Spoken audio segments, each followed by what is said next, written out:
I am here with my cousin Rishi, but in this family, we don't regard each other as cousins. We are brothers because we came from a common heritage. There was a man named Behareesingh who in 1869 left Kashi, well, just outside of Kashi. It's a village called Garkara, 28 kilometers outside of Kashi. And he left there to come to the Caribbean. He arrived here on November the 8th, 1869. He was an indentured laborer and he worked on the estates for 5 years. When he finished in 1874, he started a small little parlor, as we call it, which was a small little shop in Tunapuna, because he was contracted to the Makoya estate. And in 10 years later, in 1884, he sent £4, 19 shillings, and 6 pence to his brother in India, in Bharat, which is how we were able to find him and to find the people. So, having done the research and found these people, we are all proud descendants of this Bihari family. From 1845, when we first came as indentured laborers, to 1917, when the last stopped, it was 147,000 plus Indians who came to the Caribbean to work on the sugar estates. And that is our story. And our family's story is a lot more detailed, as Rishi will tell about us. And this is why we're here this evening. We're here with a few family members, descendants of Behareesingh, and we're discussing and trying to get some stories, particularly from the elder persons, and I'm saying elder being over 80, elder persons, so that the younger generations today, and not only the generations of today, the future generations that at this point have not yet been born, that they can look at these people and try to get an understanding of the culture and what has molded these generations that have come since Behareesingh. What has molded us? Where did we come from? So the idea is to get a much better understanding of the culture, of the principles and morals of which we were all brought up via one of family ties, principles of education, of improvement, self-improvement, being better for ourselves. These are the things, and sacrifice. A lot of our forefathers have sacrificed greatly for us, and I think we need to appreciate that and let the younger generations understand it. So I want to say thanks to Shiva for this afternoon. And it's a time before we had electricity. It's a time before we had pipe water supply.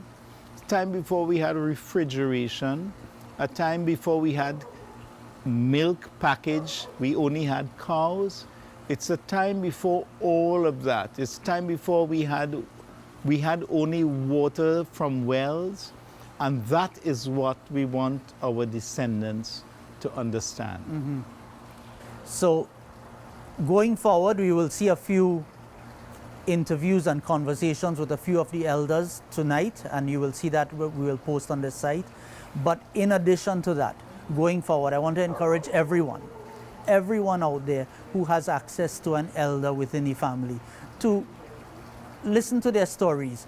Take your cell phone and film it. I want to thank Shiva Parasram in particular today for doing this with us in a professional manner with the cameras.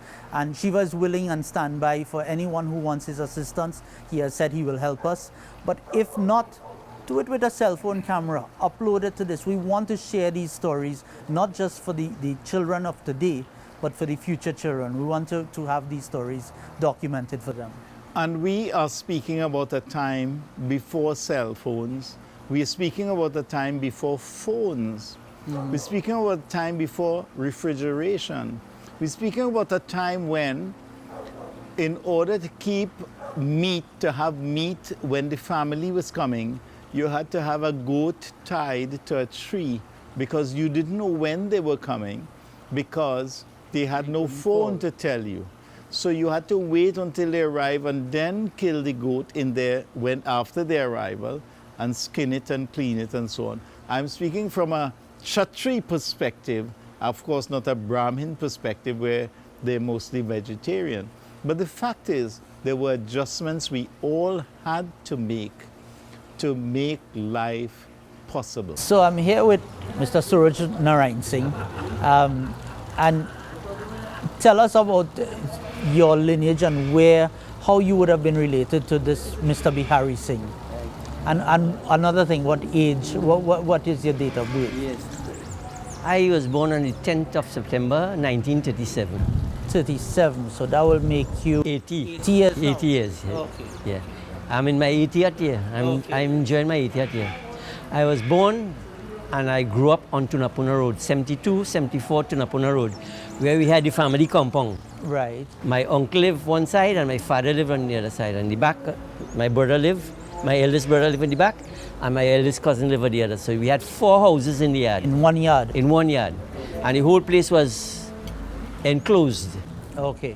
Blocks. And where on Tunapuna this is in today? This is midway up Tunapuna Road. Okay. Midway up Tunapuna, at the corner of St. Thomas Street and Tunapuna Road proper. And those houses still there? Those houses still there. 2 have been sold. Okay. On the other side.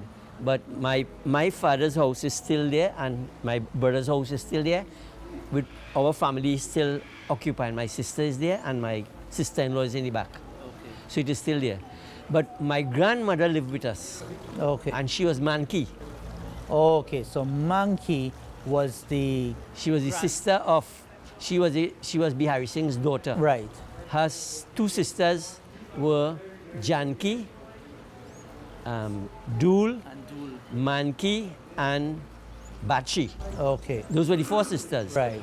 But my grandmother lived with us, and we always had conversations. And she spoke English, or? She spoke English properly, but she, at age 80 and so on, she used to read. Okay. She used to read her religious books, sometimes with 2 glasses. But she reading. But you know, the British said that if you can't read English in those days, you're not literate. Okay.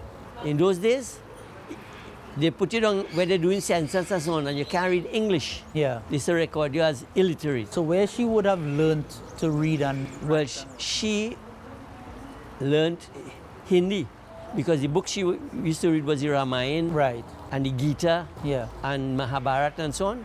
Those were the books that she was reading. So she was educated along those lines by her parents. Okay. And she herself would have done some little training because we had a pandit by the name of Sahadev Tiwari, but he was from India. He was the whole family pandit on our side, right? Okay. And he hardly spoke English. So if you had to talk to him, was in Hindi. Okay. And that's how we grew up there. When she bathed, I used to comb her hair, and she would give me lectures to tell you, when you see people have things, don't look at it. That is not yours. You want anything, you have to work to get it, right?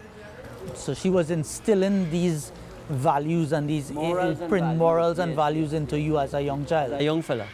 And I used to comb her hair, and she used to always tell you, if you keep yourself good and say your prayers and work hard, you will make headway. Don't try to follow bad company.